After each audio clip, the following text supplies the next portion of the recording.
আমি নিজের চোখের সামনে তাদের অসম্মান হতে দেখলাম, যাদের আমি ভালোবাসি, যাদের জন্য চিন্তা করি, আর আমি কিচ্ছু করতে পারলাম না। আমি নিজেকে এতটা অসহায় কোনোদিন অনুভব করিনি বাবা। মনে হচ্ছিল ওকে টেনে একটা চড় মারি। হ্যাঁ, তাহলে তুই মারলি না কেন ওকে? কে তোকে বাধা দিত? তুই চল আমার সাথে, আমি যাব তোর সাথে, দেখি ও কি করে আমাকে বার করে। হ্যাঁ, ওখানে গিয়ে না ওর মতিগতি ফেরাতে হবে। আরে ওর মতো মেয়ে মুখের কথা শুনবে না। বাবা, তুই আমার জুতোটা নিয়ে আয় তো, আজ আমি ওকে মজা দেখিয়েই ছাড়বো। চল মা, চল আমার সাথে। আরে মা, কি করছো তুমি? মারবে ওকে? মেরে ওকে শোধরানো যাবে না, উল্টে ও পুলিশকে ডেকে তোমাকে অপমান করবে আর তোমার বিরুদ্ধে একটা কেস ঠুকে দেবে। ও কোনোদিনই কারোর কথা শোনেনি আর আজও শুনবে না। কিন্তু বাবা, আমাদের চেষ্টা করতে তো হবে, না হলে দিনে দিনে ওর অসভ্যতা আরো বেড়ে যাবে। আরে ও এই বাড়ির মেয়ে, আর ওর এই অসভ্যতা কতদিন সহ্য করব আমরা?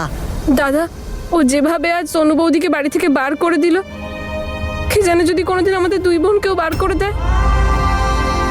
মাহি, তোর কথা বলতে পারছি না, কিন্তু আমাকে আর ক্যান্ডি কেনার 110% এই বাড়ি থেকে বের করে দেবে। জানি না এবার ও আর কি কি করবে। আমাদের দুজনকে তো দু চোখে সহ্য করতে পারে না। মীর, তুই কিছু কর না। আর কতদিন এভাবে ভয় পেয়ে বেঁচে থাকতে হবে? পাপ যখন করেছি তার ফল তো ভোগ করতেই হবে, তাই না? কেন ওখানে বারবার যাচ্ছিস নিজেকে অসম্মানিত করতে? তুমি এটাও জানো আমি ওখানে না গেলেও কি করতো, সেই জন্য গেছিলাম। আমার উপরওয়ালা জানে আমি যা করছি কিচ্ছু ভুল করছি না, আর আমি ততদিন চুপ করে বসে থাকবো না যতদিন এই প্রবলেম থেকে বেরোনোর একটা সলিউশন খুঁজে পাই।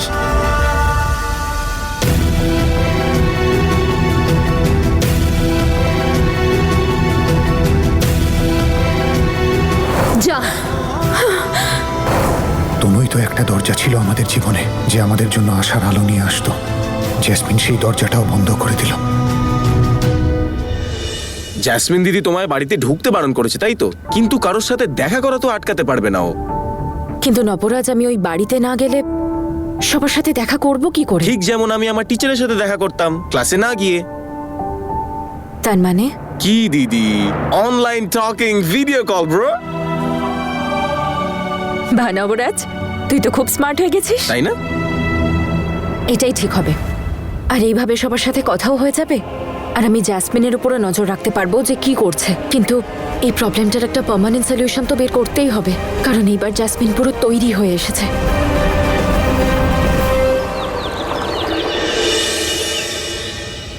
একজন রাজনৈতিক নেতার ছেলে একজন মহিলাকে দ্বিতীয়বার ঠকালো।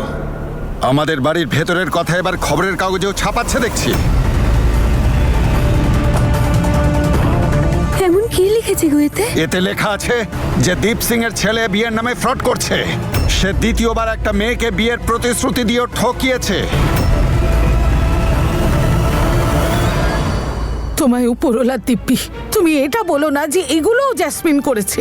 আচ্ছা, তোমার কি মনে আছে যখন আমাদের তনু মাধ্যমিকে দারুণ রেজাল্ট করেছিল, তখনও ছবি কাগজে ছাপা হয়েছিল? তখন জেসমিন কত কেঁদেছিল, তখন বলেছিল দেখো বাবা, একদিন আমার ছবিও কাগজে ছাপা হবে। আমি কখনো ভাবতেও পারিনি যে কাগজে ওর এরকম ছবি দেখবো। মেয়েটা আমার কি করতে চাইছে, কি চাই কি? ও নিজের শ্বশুর বাড়ির বদনাম করতে চাইছে। কিন্তু এটা কি করে করতে পারে ও? ও তো এখন এবারের বউ। এটাই তো বলছে যে আমরা ওর সাথে এটা কি করে করেছি। ওকে ঠকিয়ে বড় ছেলের বদলে ছোট ছেলের সাথে বিয়ে দিয়েছি। আমাদের ফ্রড, প্রতারক, ঠকবাজ, আরো না জানি কত কিছু বলছে। মেয়েটা আমার মাথা হেট করে দিয়েছে, আর যতটুকুনি সম্মান ছিল সব ধুলোয় মিশিয়ে দিয়েছে। এই খবরটা খবরের কাগজে দেখার আগে কেন দুনিয়া ছেড়ে চলে গেলাম না? আর বেঁচে থেকে লাভ কি? এসব বলো না তুমি। এবার তুমি খুশি তো? দুই ছেলেকে আবার বুকে আগলে রেখে দাও তুমি। এটাই তো তুমি চেয়েছিলে।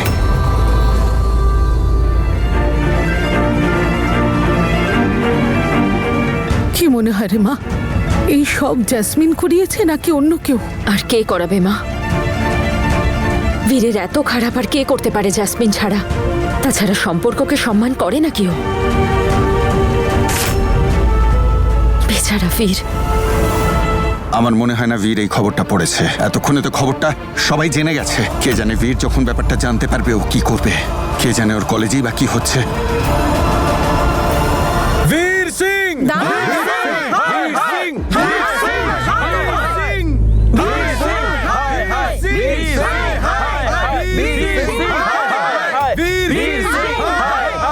সিং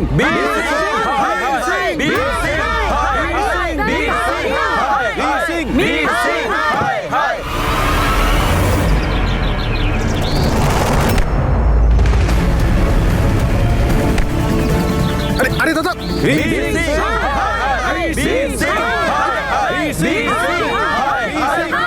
শান্ত হন প্লিজ, একটু শান্ত হন প্লিজ। আরে আমি করেছিটা কি? নিজেই দেখে নে কি করেছিস।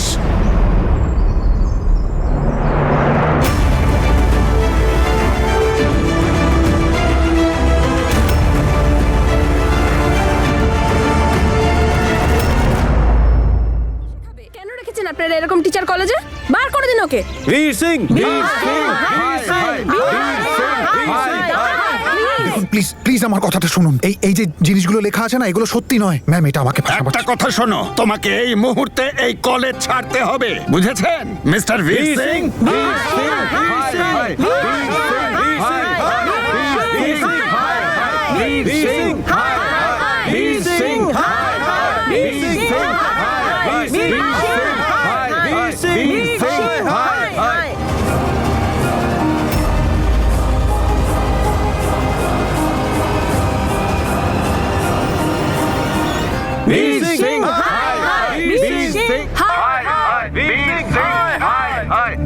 জাসমিন, তুই করেছিস না এসব?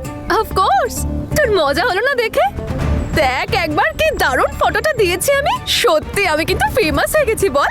আর ওই বীর কি ভেবেছিল যে মণ্ডপ থেকে পালিয়ে গেছে বলে ও আমার হাত থেকেও পালাতে পারবে? ইম্পসিবল। ম্যাম, এই মিডিয়ার লোকগুলো ছোট জিনিসকে বড় করে দেখাচ্ছে। এগুলো একটাও সত্যি নয়। এখানে যা লেখা আছে সব মিথ্যে। এখানে সত্যির সাথে কোনো সম্পর্কই নেই। প্লিজ আমার কথাটা বোঝার চেষ্টা করুন। হতে পারে যেটা আপনি বলছেন সেটা সত্যি, কিন্তু আপনার সম্বন্ধে আগে কত কথা হয়েছে। সবাই জানে আপনি তনুর সঙ্গে কি করেছেন। আই এম সরি, আমরা আর কোনো চান্স নিতে পারি না। বীর, প্রিন্সিপাল ম্যামের সাথে আমি কথা বলছি। না তনু, তুমি সবের থেকে প্লিজ দূরে থাকো।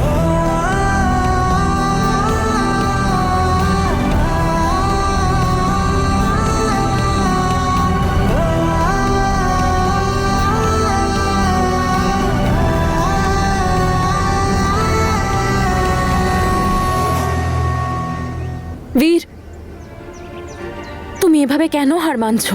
তনু, জ্যাসমিন আমার জন্য প্রতিটা দরজা বন্ধ করে দিয়েছে, সবকিছু শেষ করে দিয়েছে। কিন্তু বীর, তুমি একটা মিথ্যেকে সত্যি বলে কেন মেনে নিচ্ছ? আর প্রিন্সিপাল ম্যামই বা কি করে ফেক নিউজের উপর ভিত্তি করে তোমায় বের করতে পারে? তুমি বুঝতে পারছো না। তুমি নিজেকে ওই গার্জিয়ানগুলোর জায়গায় রেখে দেখো। তুমি কি কখনো চাইবে তোমার বাচ্চাকে যে পড়ায় সেই টিচার সমাজের একটা কলঙ্ক, বা এমন কোনো এক টিচার যার ওপর ফ্রড এবং একটি মহিলাকে চিট করার আরোপ রয়েছে? না তনু, এটা আমার ফেলে আসা অতীত, যেটা আমার বর্তমানকে নষ্ট করতে চাইছে, ইনফ্যাক্ট নষ্ট করছে। কিন্তু বীর, তুমি তো আর আগের মতো নেই, বদলে গেছো, একজন ভালো মানুষ হয়েছো। তাহলে এইসব? তনু, তুমি এই কথাটা জানো, আমার জন্য এইটাই যথেষ্ট। গোটা পৃথিবী আমার ব্যাপারে কি ভাবুক না ভাবুক আমার যায় আসে না। আমার শুধু এই কথাটায় যায় আসে যে আমার কোনো কুকর্মের ছায়া যেন তোমার উপরে না পড়ে।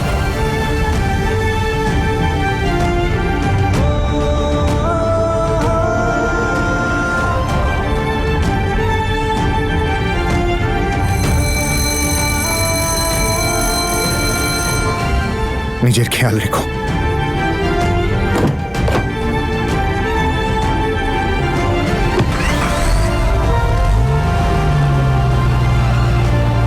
তুমি চাও বা না চাও বীর, কিন্তু যখন তোমার আঘাত লাগে কষ্ট আমার হয়।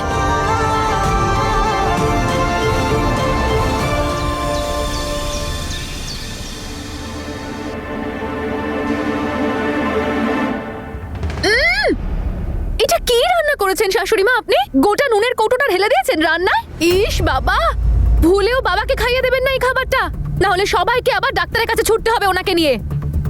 ওয়াও, পনিরটা একবার দেখেছেন? বাড়িতে যত ঘি ছিল সব দিয়ে দিয়েছে। আপনার ভালো লাগে না আমার ফিগারটা? আমার ফিগারটা নষ্ট করতে চাইছেন তাই তো? আর আমার বাড়িতে এন্ট্রি নেওয়ার সঙ্গে সঙ্গে আপনার হাতের রান্নার টেস্টটাই বদলে গেল কেন? আমি খাবো না এইসব খাবার, খালি পেটেই থাকতে হবে আমাকে আজকে। জেসমিন, তুমি রাগ করো না গো। তুমি যদি বলো অন্য কিছু বানিয়ে দিই। ওয়াও, আমার রসগোল্লা শাশুড়ি মা। বানিয়ে দেব? যান গিয়ে বানান। আপনিও নিজেকে নিউজ পেপারে দেখতে চাইছেন নাকি? বড় বড় আর্টিকেল ছাপা হবে আপনাকে নিয়ে। প্রথমে ছেলে ঠকালো বাড়ির বউকে, তারপর মা দিল না খেতে। প্লিজ যান। বৌদি জেসমিন না সবাইকে জ্বালিয়ে পুড়িয়ে শেষ করে দিচ্ছে। তুমি কিছু একটা করে আটকাও এটা। বাবাকে তো মা রুম থেকে বেরোতেই দিচ্ছে না। কতদিন এভাবে চলবে বলো তো? বীর গেছে বাড়িতে।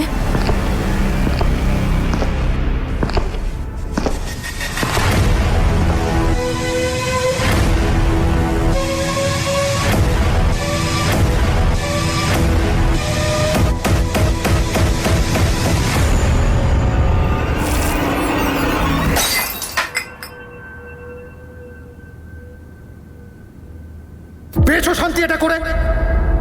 আর কি কি করতে চাও তুমি বলো? আর কটা জীবন নষ্ট করবে? বৌদি আমি তোমায় পরে ফোন করছি। কি দরকার ছিল তোমার এসব করার? হ্যাঁ, এটা এটা আমার চাকরি চলে গেল তোমার জন্য। জেসমিন, তুমি যা যা চেয়েছিলে সব দিয়েছি তোমাকে, সব পেয়েছো তো তুমি। তারপর কেন শান্তিতে থাকতে দিচ্ছ না আমাদের? তোমার যা ইচ্ছে তাই করো, কিন্তু আমাদেরকে ছেড়ে দাও।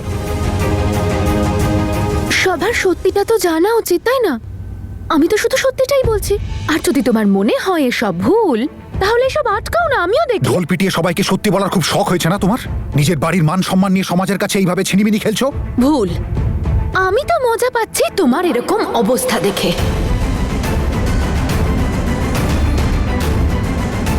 আহা, কি ভালো লাগছে তোমাকে ভাবে জ্বলতে দেখে।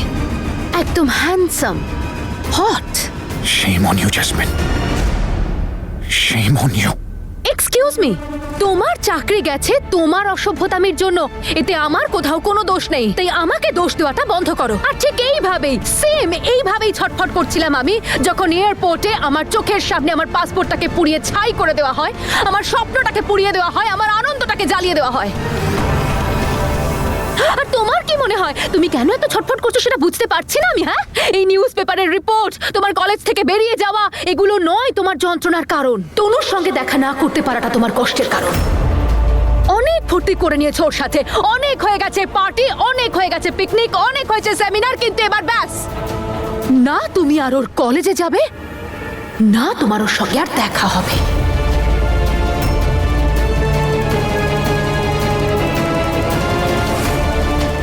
এইবারে আমি একটু শান্তিতে ঘুমোবো, কিন্তু হ্যাঁ, তোমাকে আর তোমার পরিবারের লোককে ঘুমোতে দেব না আমি, কারণ এখনো তো আরো অনেক কিছু আছে যেগুলো তোমার থেকে আমাকে কাটতে হবে।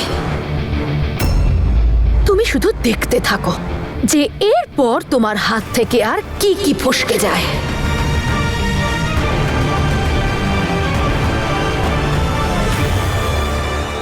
ভালো করে একটা চা বানিয়ে আমার রুমে পাঠিয়ে দিও। আগে তো রসগোল্লা শাশুড়ি মা আমার মুখের টেস্টটাই নষ্ট করে দিল, আর ছেলে এসে মুডটা বিরক্তিকর।